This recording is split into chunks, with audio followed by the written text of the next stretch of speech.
disease. It was his discovery that drinking water contaminated was the cause. New Victorians has helped to reduce cholera by getting the drinking water separate, so people slowly stopped getting ill. Those with mental disorders were treated as outcasts in prison itself, chained to walls in workhouses. In York, we have a hospital near here which was referred to as the lunatic asylum to treat such patients. This name, of course, would be totally unacceptable in today's modern society. Luckily, a man named William Tuke took a new, much nicer and much more compassionate approach, as he thought everybody should be treated with kindness. A retreat here in the city was opened by William Tuke in 1796. Patients there, all of a sudden, found that unlike in other hospitals where they were treated as less than human, at a retreat they were treated with kindness, with dignity and respect. The retreat is still made today. Became a model for asylums all around the world.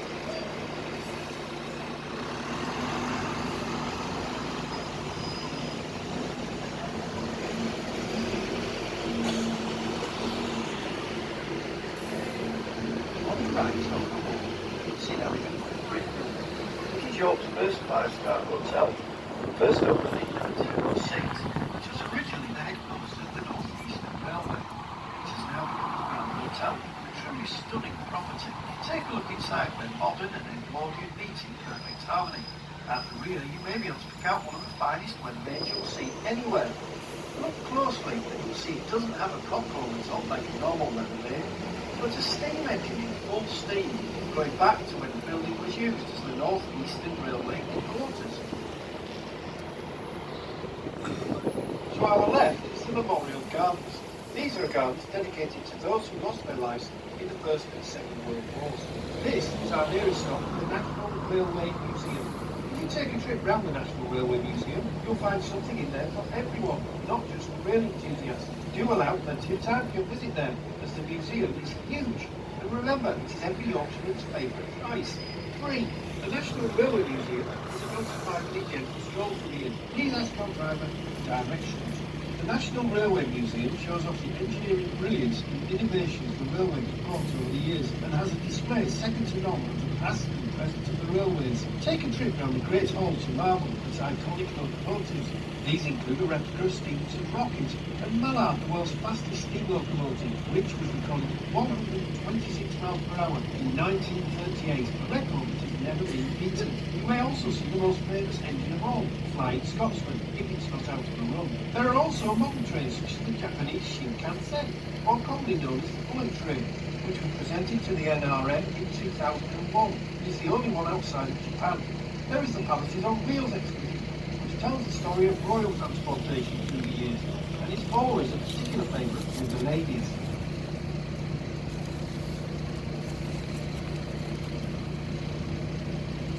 So if anybody does fancy a stroll around the railway museum, just go straight ahead through the tunnel. A great big building full of trains, you can't miss it. And don't forget, best of all, it's absolutely free. The importance of the railways to York's more recent history cannot be overstated. By the early 1800s, the city had become something of a provincial backwater without much large-scale industry. It was a market town, relying mainly upon small manufacturers and agriculture, and had fallen into economic recession. The railway was to revitalise the city, bringing much-needed economic growth with new jobs in construction, transport and tourism. First proposed in 1833, the railway actually arrived here in 1839, with the first permanent station being built within the city walls soon after. Before the railways, a journey from York to London by horse-drawn stagecoach would take at least 20 hours, but by 1871, still slow by modern standards, York to London can now be done in less than 2 hours. The stagecoaches were carrying around 23,000 passengers a year between York and London, but were soon put out of business by the much faster railway. And by the 1850s, the trains were carrying 341,000 passengers each year. All around this area you will see lots of geese grazing. York has two types of geese, grey lags, which are the most common native goose in Britain, the ancestors of most domestic geese, and Canadian geese, which are the ones with the longer necks. One of the more unusual sights around York is geese copying human behaviour, using pedestrian crossings to get across the roads. You will see lines of geese patiently waiting to cross the roads. However, not all have got any road sense.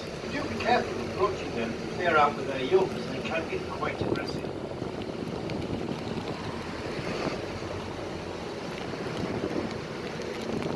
the junction ahead on the right, there is a statue of George Lehman. Elected as Lord Mayor of York on 3 occasions, it was Lehman's work on the railways that gave him his legacy. He was instrumental in the downfall of his great rival George Hudson, the man who was known as the Railway King after Hudson dodgy share dealings were uncovered. Modern arches were put in the city hall to allow for easier traffic flow in 1876, and this takes us back into York and over Lens Bridge, which crosses the River Ouse, York's big river, which takes its name from the Celtic or pre-Celtic Ouse, and probably means simply water or smoke flowing river.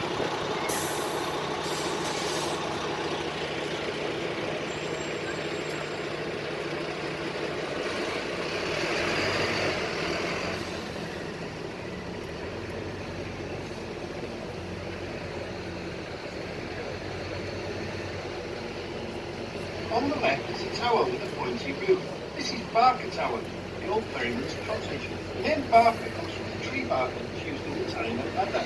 Urine was put in barrels to clean the animal skins before tanning. It was the children's job to stand on the skins in the barrel. Over the bridge on the right is the former Victorian Gentlemen's Club, where gentlemen of the day could go and have a glass of port, an exquisite meal, smoke a cigar, and get away from the ladies and talk politics. Today, however, it is the Pizza Express where you go for margarita pizza, a glass of coke. You can't smoke inside anymore, but you can still talk politics. Oh, and ladies, you are now allowed in. Our next stop is the Museum Gardens, the Yorkshire Museum.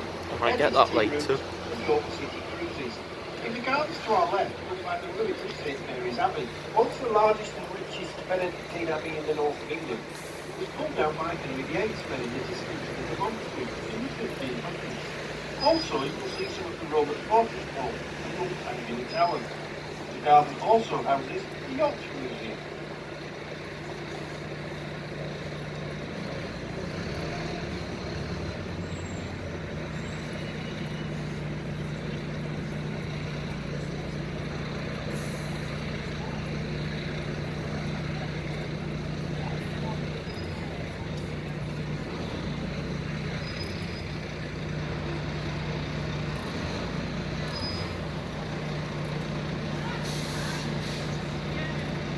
Ahead of us is York Minster, the jewel in our crown, the largest Gothic cathedral in Northern Europe.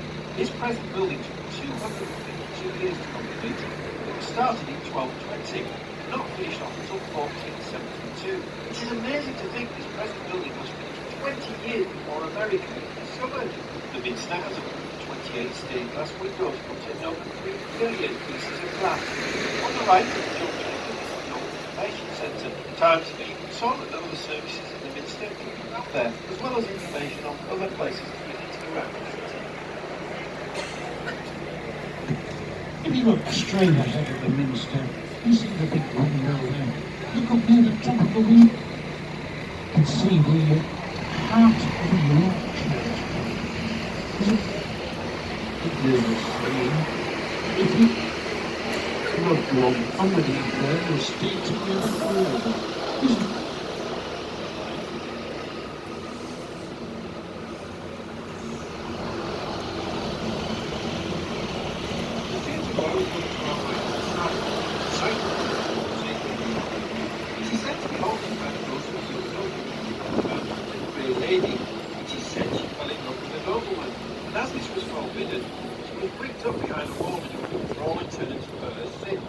It is hoped by the actors that she turns up on the last dress rehearsal before opening night. Otherwise, it's not bad luck for the run of the show. This brings us into Exhibition Square. This is the nearest stop for York Minster, the Art Gallery, King's Manor, Food and Bar, and the nicest section of the City Hall, as well as the Visit York Information Centre. Thank you to anyone leaving us at this point on this Golden Tour York Tour.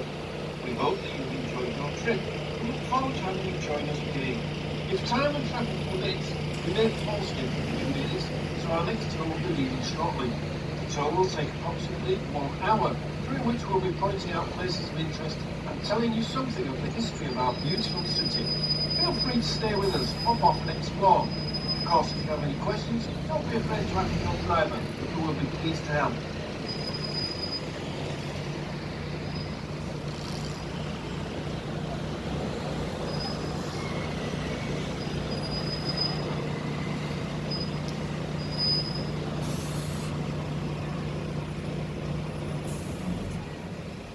The history of York is the history of England, so said King George VI, and he was so right. It is not the oldest town in the country, that is said to be Colchester. It certainly isn't the largest city, but we can show you over 2,000 years of England's history from the Romans right to the present day. So relax, let's take you on a journey through this city's past. Welcome to York. On the left is the City Art Gallery, which was built for York's Great Exhibition in 1879. Standing in front of the art gallery is a statue of William Etti, who was a York-born painter from the Victorian times. His art was displayed in the art gallery to our left, but not as you would see them today. He was a fine painter, but Etti was a painter of nudes that were deemed risque, so his pictures were covered up. William Etti was the man responsible for saving the city walls. In 1825, the walls were to be pulled down. The council made the case the walls were getting in the way of traffic. Luckily for us, Etti got a few miles outside the city of Brooch. Probably the most famous person to be executed there was the notorious diamondman Dick Turpin in 1739. By the beginning of the 19th century, it was felt that gallows did not create a good first impression of the city. The last hanging of David Brown was in 1801, after which the gallows were moved to a more discreet location near the castle. Today, the Maresburn is used for recreation and for public events, so not only will you see horse racing, but you can also go to music concerts, circuses, fairs, and it is home to the largest beer festival in the north of England.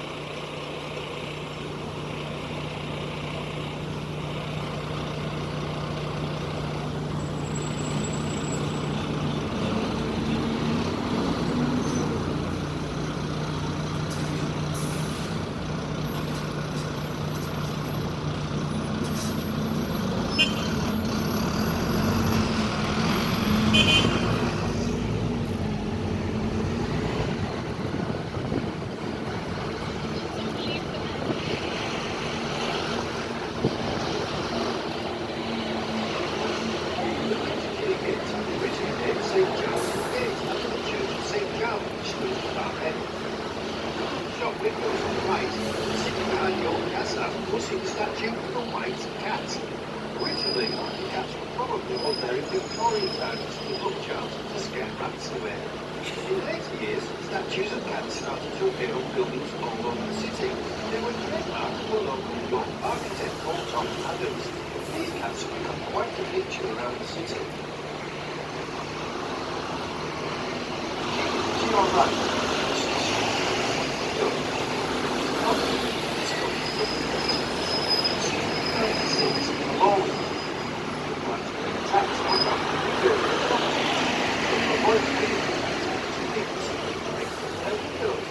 this may well be the same daylight robbery comes from. You have tax, footprint, windows, and the light, hence being from daylight.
Salvation Army building still stands would have stood St. Campbell's Church, which is where the street changed it since its name.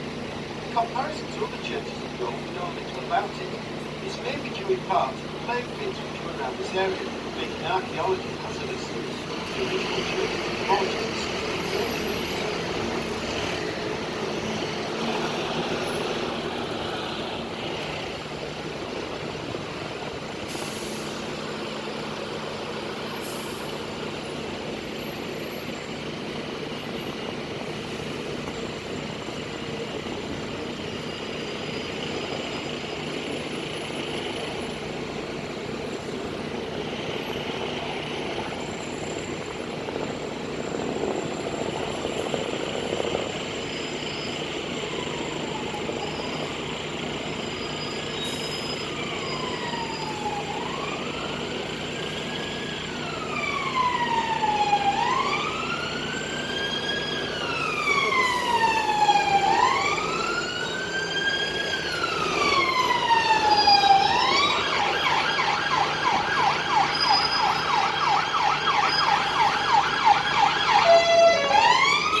We are now in Malbez Road.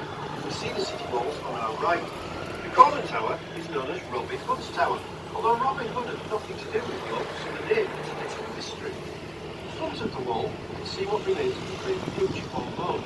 This ditch would have been full of rotting waste and dead animals, not very pleasant, and is thought to be one of the best preserved medieval ditches in the country. Behind the wall to the right, we get a view of York Minster. Its full title is the Cathedral and Metropolitical Church of St. Peter in York. It is both a cathedral and a minster. A cathedral is where a bishop has his seat, which is called a cathedra. A minster comes from Leinster, the Anglo-Saxon name for the bishop of church. This is the fifth church to stand here. The first was thought to be a small wooden chapel built in 627 AD, somewhere on the land where the present minster stands today. Above the buildings on the right, you will get a brief glimpse of Plum Bar, the tallest of the gateways. It stands 63 feet, which is 19.2 metres in height, and you will get a better view as we turn. On the top stand life-size stone figures known as the Wild Men of York. Legend says they will come alive and throw their boulders down at anybody daring enough to attack the city. Plum Bar houses the only working portcullis on any of the city's gateways. The portcullis is a big iron gate. When you drop down, the city is under attack. The gate was last dropped down in 1953 for the Queen's coronation celebrations, which has remained up ever since.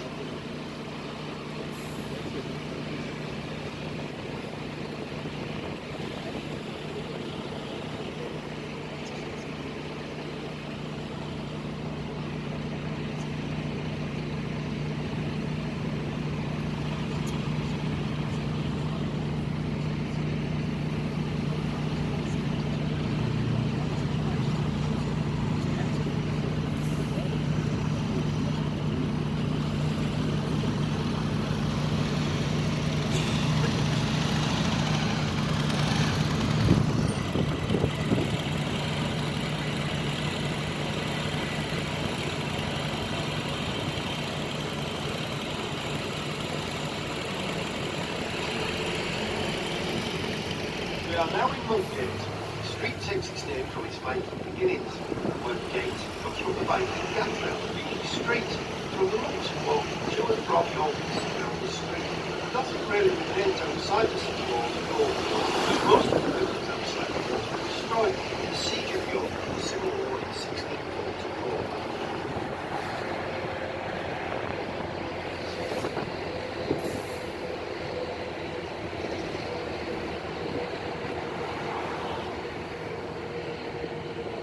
On the left, behind the railings, is a beautiful garden. The garden is actually a modern Elizabethan knot garden, so isn't as old as it looks. It has taken around 30 years to get to the present standard. On the right is a pub which toasts York's great racing heritage. It is named after a racehorse called the Brigadier Gerard, which won 17 out of its 18 starts, finally being beaten by a horse called Roberto in 1972.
Rabbi was called in, the land was consecrated and declared sacred, and the bodies were left in peace. This area is known as Jubilee, which means the Jewish borough or town.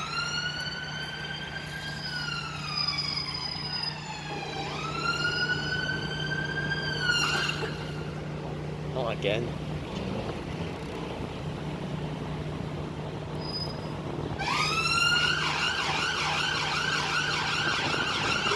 You're right, you see that the city walls have come to an end. That's because a wall was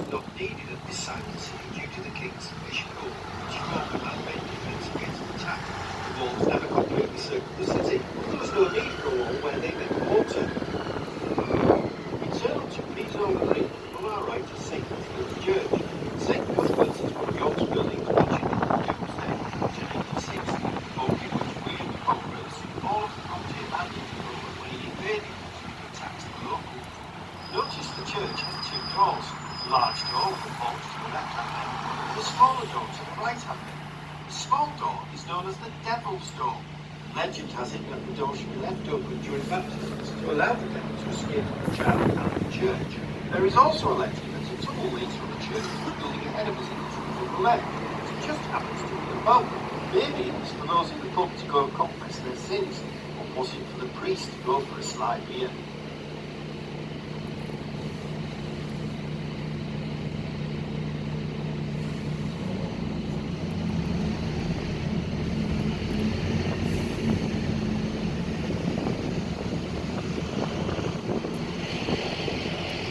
To the left, there is a picture section to the brick house, now with a black smoke above. Can you spot the cat climbing up the wall above the door? The black smoke claims to be one of the most haunted pubs in York, but to be fair, most pubs in York claim to be either the most haunted or the oldest. It does have some rather intriguing ghosts in there though. One of the ghosts is sitting with a grumpy old man who's 60 miles tapping his watch and waiting for a meeting that's never going to happen. Nobody ever buys it for free. This brings us to Snowboat. This is our nearest stop in Nottingham's famous street, Shambles. Many call Common Street in Nottingham. Markets, the city centre shops, the chocolate story, and the merchant adventures hall. These lights here are many of these places.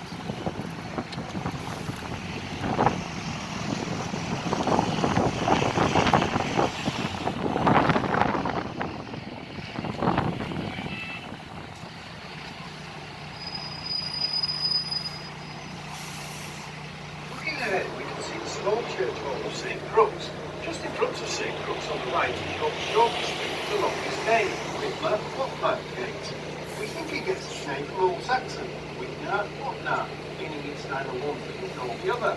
The street only has three properties, numbers 1, 1A, 1 Hot Metro Deco. 2. Just past the church hall of St Crux to the right is Shambles. Shambles gets its name from an old Danish word. Not gonna have time to go on that today. When I next come to York, we'll go on that. So we're on Volvo B9. Don't know what shape this is, this bus. Never seen it before, but it's the first ever time I've been on an open top. So yeah,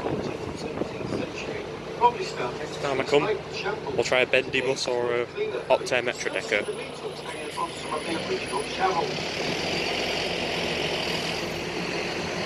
So after this, I'm going to stop for lunch, then head back to Leeds and then home. Just thought this would do me as a good tour around York. Look to the right, you may get a brief view along the Shambles. Oh. At the far end, you can see on the house nearly touching the top. This is known as Etti. If you heard the shout Gargaloo, you would very quickly get under the overhang of the building. As Gargaloo means, watch out for the water, meant that the contents of somebody's chamber pot were about to be deposited on your head.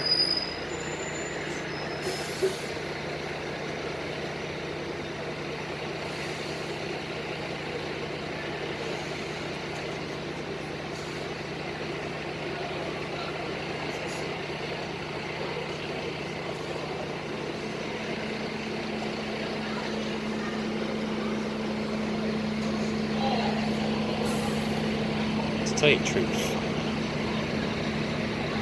this is kind of not what I was expecting. I thought I'd either see an E400 and that's it. Well, it is out, but obviously I haven't had a chance to go on it today.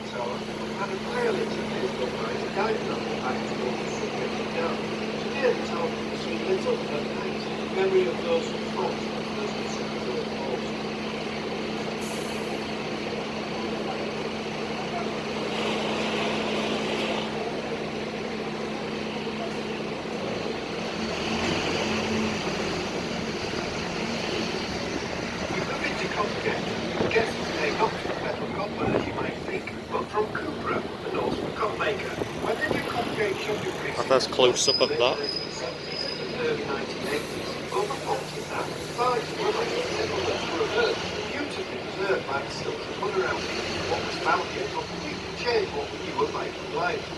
Here you can see what was found in the York Viking Centre, where you can travel back in time over 1,000 years of York history to experience the sight, the sound, and even the smells of Viking York. You can visit the Viking Centre from a stop. Straight ahead is King Street, which takes you down to the River Ouse. Bottom of King Street is one of the most famous pubs in York, the King's Arms. The pub is famous because the regularly seen flooded when the river breaks its banks. If you go inside the grounds, you see the height of the close mark on the wall. We move into Plymouth Street, got to about 1881 to provide an alternative route from Etti to Dungeon. Bridge. The new route I've got to go there at some point. tram service. On the right, the old dungeon is housed in the grand old Victorian Institute of Learning. It tells the prison side of the old history, recalling tales of torture and misery.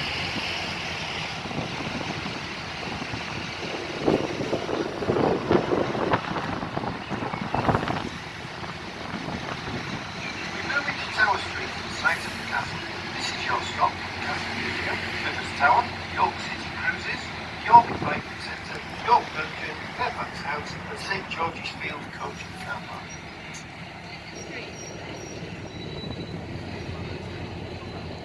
Plymouth Tower is on our left. It was part of the castle that was built in 1245, but it is not the first castle to stand here.